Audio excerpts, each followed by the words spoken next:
ஷாலும் கர்த்தருடைய நாமம் மகிமைப்படுவதாக.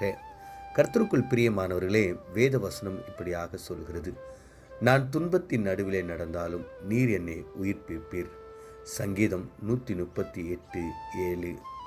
கர்த்தருக்குள் பிரியமானவர்களே, தேவ பிள்ளைகளாக இருக்கிற நீங்களும் நானும் அநேக நேரங்களில் அநேக விதமான சூழ்நிலையில், அதாவது துன்பத்தின் பாதையில், துன்பத்தின் நடுவில் நடந்து போகின்ற ஒரு அனுபவத்தை நாம் பெற்றிருக்க முடியும். சரீரங்களில் பலவீனம், குடும்பத்தில் அநேக விதமான பிரச்சனைகள், எதிர்காலத்தை குறித்துதான, பிள்ளைகளை குறித்து, மனைவியை குறித்து, கணவனை குறித்து, குடும்பத்தை எப்படி நடத்துவது என்ற அநேக விதமான காரியங்கள், உறவினர்கள் மூலமாய், வேலை செய்கிற இடங்கள், இப்படி அநேக துன்பமான அல்லது துன்பத்தின் பாதையில் நடந்து போகின்ற அனுபவம் நம்முடைய வாழ்க்கையில் நமக்கு கிடைத்திருக்கும். ஆனால் வேதவசனம் சொல்லுகிறது, நான் துன்பத்தின் நடுவிலே நடந்தாலும் நீர் என்னை உயிர்ப்பிப்பீர். அப்போ துன்பமான சூழ்நிலையில் நாம் நடந்தாலும், ஒருவேளை இந்த உலகத்தில் இருக்கிற மக்களுக்கு அதனுடைய அந்த துன்பத்தின் வழியில் நடக்கும்போது என்ன செய்வது என்று தெரியாமல் கலங்கி போய் ஒரு சில மனிதர்கள் தங்களுடைய உயிரை அவர்கள் மாய்த்து கொள்ளுகிறார்கள். ஒரு சிலர் என்ன செய்வதென்று தெரியாமல் அநேக விதமான காரியங்களை அவர்கள் முயற்சி செய்கிறார்கள். ஆனால் முடிவில் அவர்கள் ஏமாற்று போய் நிற்கிறாங்க. ஆனால் தேவனுடைய பிள்ளைகளாக இருக்கிற நீங்களும் நானும் இந்த வேத வசனத்தின் பிரகாரம் அவர் நம்மை உயிர்ப்பிக்கிற தேவனாக இருக்கிறார். நீங்கள் எந்த துன்பத்தினுடைய பாதையில் நீங்கள் சென்றாலும், நம்ம உதாரணமாக யோபுவை நம்ம பார்க்கும்போது அவருடைய வாழ்க்கையில் எல்லாமே இருண்டு போன ஒரு நிலையை அவர் பார்க்கிறார்.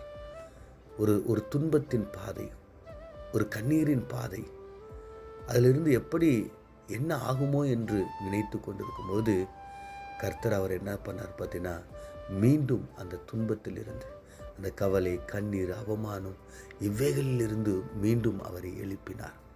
எழுப்பி அவரை நிறுத்தி சாட்சியாக அநேக காரியங்களை நாம் கற்றுக்கொள்ளும்படியாக தேவன் வைத்திருக்கிறார். கர்த்தருக்குள் பிரியமானவர்களே, தாவீது ராஜாவை குறித்து கூட நம்ம பார்க்கும்போது அவருடைய வாழ்க்கையிலும் அநேக விதமான துன்பத்தின் பாதை, இருண்ட பாதை, வழிகள் எல்லாம் சத்துருக்கள் நிறைந்த ஒரு பாதை, அவைகள் மத்தியில் நடக்கிறார். அதனால் அவர் சொல்றார், மரண இருளின் பள்ளத்தாக்கிலே நடந்தாலும் நான் பொல்லாப்புக்கு பயப்படேன் என்று. அப்போ அப்படிப்பட்ட ஒரு துன்பத்தின் பாதையில் அவர் கடந்து போகும்பொழுது அவர் சொல்லுகிறார், ஆண்டவராகிய கர்த்தர் நான் நம்புகிற என்னுடைய கோட்டை, என்னுடைய துர்கம், அவர் என்னை உயிர்ப்பிப்பார் என்று சொல்கிறார். ஆம் பிரியமானவர்களே, நீங்களும் நானும் எந்த பாதையில் நாம் சென்றாலும், ஒருவேளை கலக்கமா, எதிர்காலத்தை குறித்து பயமா, சரீர காரியங்களை குறித்து கவலையா, பிள்ளைகளை குறித்து, மனைவியை குறித்து, கடன் பிரச்சனைகளை குறித்து, உறவினர்களை குறித்து, பழி வாங்குகிற மக்களை குறித்து, எதை குறித்தும் நீங்கள் பயப்படாதீங்க. ஒருவேளை அப்படிப்பட்ட காரியங்கள் மூலமாய் நீங்கள் துன்பத்தின் பாதையில், இருந்தது ஒரு பாதையில் நீங்கள் நடந்து கொண்டு நீங்கள் செல்வீர்கள் என்றால், இந்த அதிகாலை நேரத்தில் கர்த்தர் சொல்லுகிற காரியம், நான் உங்களை உயிர்ப்பிக்கிற தேவனாயிருக்கிறேன். அந்த நிலையிலிருந்து நான் உயிர்ப்பிருக்கிறேன்.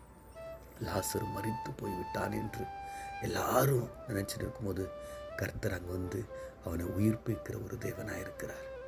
எல்லாரும் நினச்சிட்டாங்க அவ்வளவுதான் சொல்லிட்டு. ஆனால் 3 நாள் கழித்து யோனாவை திரும்பவும் கர்த்தர் உயிர்ப்பிக்கிறார், அவரை கொண்டு வருகிறார். கர்த்தருக்குள் பிரியமானவர்களே, உங்களுடைய வாழ்க்கையில் நீங்கள் எந்த நிலையில் இருந்தாலும், அது துன்பத்தின் பாதையாக இருக்கட்டும், கண்ணீரின் பாதையாக இருக்கலாம், பயத்தின் பாதையாக இருக்கலாம், எதுவாக இருந்தாலும் இன்று இந்த அதிகாலை நேரத்தில் கர்த்தர் அவைகளில் இருந்து உங்களை உயிர்ப்பிக்கிற ஒரு தேவனாக இருக்கிறார். நம் கண்களை மூடி நாம் செபிப்போம். எங்களை அதிகமாய் நேசிக்கிற எங்கள் பரலோக தகப்பனே, நாங்கள் வாசித்து தியானித்த இந்த வேத வசனத்தின் பிரகாரம், அப்பா, நீர் எங்களுக்கு ஆண்டவரே துன்பத்தின் பாதையில் நடந்து போகும்போது துணையாய் இருக்கிறீங்க அப்பா, எங்களை உயிர்ப்பிக்கிறீங்கன்னு சொல்லிட்டு வேத வசனம் சொல்லுகிறது ஆண்டவரே. ஆமாம் ஆண்டவரே, தாவீது தன்னுடைய வாழ்க்கையில் அநேக விதமான சூழ்நிலைகள் அப்படி கடந்து சென்றார். யோபு தன்னுடைய வாழ்க்கையில் அப்படிப்பட்ட நிலையில் கடந்து போகும்போது ஆண்டவரே, இன்னும் வேதத்தில் அநேக தேவ பிள்ளைகளை நீங்கள் உயிர்ப்பித்தீங்களப்பா, எங்களை கூட உயிர்ப்பீங்க அப்பா. எங்களுடைய வாழ்க்கை ஆண்டவர் அது இருள் சூழ்ந்த ஒரு வாழ்க்கையாய், மரித்து போன ஒரு வாழ்க்கையாய் ஆண்டவர், எங்களுடைய சூழ்நிலைகள் அப்படிப்பட்ட நிலையில் இருக்கும்போது ஆண்டவரே, நீர் உதவி செய்து எங்களை எழும்பி நிற்க நீர் உதவி செய்யும்படியா மீட்பெரும் இரட்சகருமாக இயேசு மூலம் ஜெபிக்கிறோம் நல்ல பிதாவே, ஆமீன்.